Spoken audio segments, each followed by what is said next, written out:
اور پھر تاکہ آپ اس سے پھل کھائیں، آپ کی آل اولاد اس سے مستفید ہو۔ آم، امرود، املی، جس کے بھی پھل آپ لگاتے ہیں، پیڑ لگاتے ہیں، آپ اس سے پھل کھانے کی امید رکھتے ہیں، ہے کہ نہیں؟ یہ میں ابتدائی طور پر یہ چند باتیں اس لیے بتائے دے رہا ہوں تاکہ ان باتوں کو ذہن میں رکھیے اور میری اگلی باتوں کو سنتے چلیے اور اچھی طرح سے اپنے ذہن و دماغ میں اس کو بٹھاتے چلیے۔ میرے بھائیوں، آپ نے پیڑ لگایا، اس لیے کیوں لگایا؟ اگر آپ سے پوچھا جائے آپ یہ کہیں گے بھائی ہم اس سے پھل کھانا چاہتے ہیں، ہے نہیں؟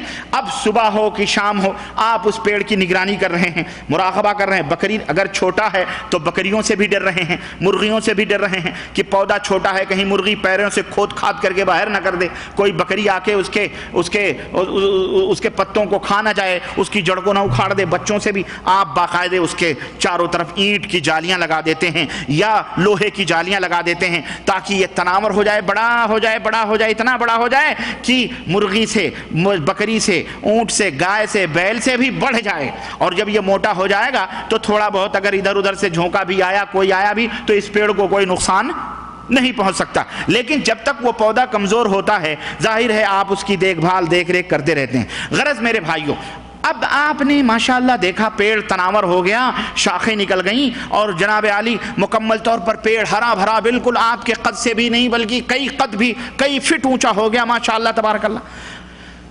بڑے خوش ہیں آپ کی، ماشاءاللہ پیڑ تو ہرا بھرا ہے، سب کچھ ہے۔ لیکن کوئی شخص اگر ادھر سے گزرتے ہوئے اس پیڑ کو اس نے دیکھا، ماہر ہے، پہچان والا ہے، اس نے دیکھا آپ کی محبت، آپ کی جد و جہد، باغ کو دیکھ دیکھ کر کے آپ خود باغ باغ ہو رہے ہیں، آپ کا دل خود بلیوں اچھل رہا ہے، باغ باغ ہو رہے ہیں خوشی و مسرت سے۔ اب اس نے کہا بھائی صاحب آپ کی محبت اور آپ کا یہ پیار، آپ کی یہ جد و جہد، یہ محنت پیڑ کے تعلق سے مجھے دیکھ کر بڑی خوشی ہوئی، لیکن میں ایک بات بتلاؤں، میں کچھ باتیں آپ سے عرض کرنا چاہ رہا ہوں، اور وہ یہ ہے کہ اس پیڑ کی جڑ میں ایک خطرناک قسم کا کیڑا بیٹھا ہوا ہے۔ اگر وہ کیڑا موجود رہے گا تو یہ پیڑ ہرا بھرا تو رہے گا، یہ پیڑ ہرا بھرا تو رہے گا، لیکن جب تک وہ کیڑا رہے گا کبھی اس کے اندر پھل نہیں آ سکتے۔ اب آپ بتائیں کہ آپ کو نیند آئے گی؟ بولو۔ یہ بات سن کر کئی سال آپ نے اس کو میں صرف کیے ہیں، بڑی جد و جہد، شب و روز آپ نے اس کو بچایا ہے، لیکن یہ بات سن کر کے آپ کو نیند آئے گی؟ آپ کو چین آئے گا؟ آپ سکون کے ساتھ بیٹھو گے؟ آپ قرار پا سکتے ہو؟ نہ، بلکہ آپ اس آدمی کے پیچھے پڑ جائیں گے کہ بھائی صاحب مجھے وہ کیڑا بتاؤ کہاں ہے، کیسا ہے نا، اور اس کی دوا کیا ہے وہ بتا دو تاکہ میں اس کیڑے کو مار دوں، کیونکہ میری محنت ضائع ہو رہی ہے۔ بھائی فائدہ کیا ہے؟ ہم نے پھل کھانے کے لیے پیڑ لگائے، اس کی ہریالیاں دیکھنے کے لیے نہیں، اس کا موٹاپا دیکھنے کے لیے نہیں، اس کی شاخیں دیکھنے کے لیے نہیں، بلکہ ہم نے پیڑ لگایا ہے اس لیے تاکہ ہم پھل کھائیں، اور جب یہ پھل ہی نہیں دے گا تو فائدہ کیا ہے؟ اب بتاؤ، اگر وہ کوئی علاج بتائے، کوئی دوا بتلائے، تو آپ اس دوا کو مانو گے کہ نہیں مانو گے؟ علاج کرو گے کہ نہیں کرو گے؟ کرو گے نا؟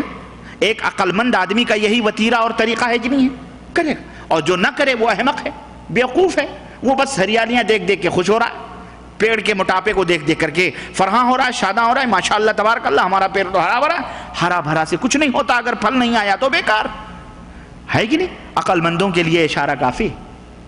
اب میں آگے بڑھ رہا ہوں، ایمان کی بھی مثال یہی ہے۔ ایمان بعین ہی اسی درخت کی طرح ہے جس کو آپ نے اپنے دل کے اندر لگایا ہے۔ اگر اس ایمان میں تھوڑا موڑا کیڑا پڑ گیا، اور وہ کیڑا کیا ہے معلوم ہے؟ تو یوں سمجھئے یہ ایمان پھل دینا چھوڑ دے گا۔ ایمان کے مظاہر نظر تو آئیں گے، اور ایمان کے مظاہر کیا ہیں؟ لمبی لمبی داڑھیاں نظر آئیں گی، 5 وقت نماز اور سجدے نظر آئیں گے، تہجد اور تسبیح دانے نظر آئیں گے، مصلی سب کچھ نظر آئیں گے، بظاہر ماشاءاللہ مومن اور متقی نظر آئے گا، لیکن اس ایمان میں جو کیڑا پڑا ہوا ہے وہ جب تک رہے گا نہ اس کی نماز کوئی پھل دے سکتی ہے، نہ اس کا روزہ کوئی پھل دے سکتا ہے، نہ اس کا حج کوئی پھل دے سکتا ہے، نہ اس کی زکوٰۃ کسی فائدے کے کوئی فائدہ پہنچا سکتی ہے،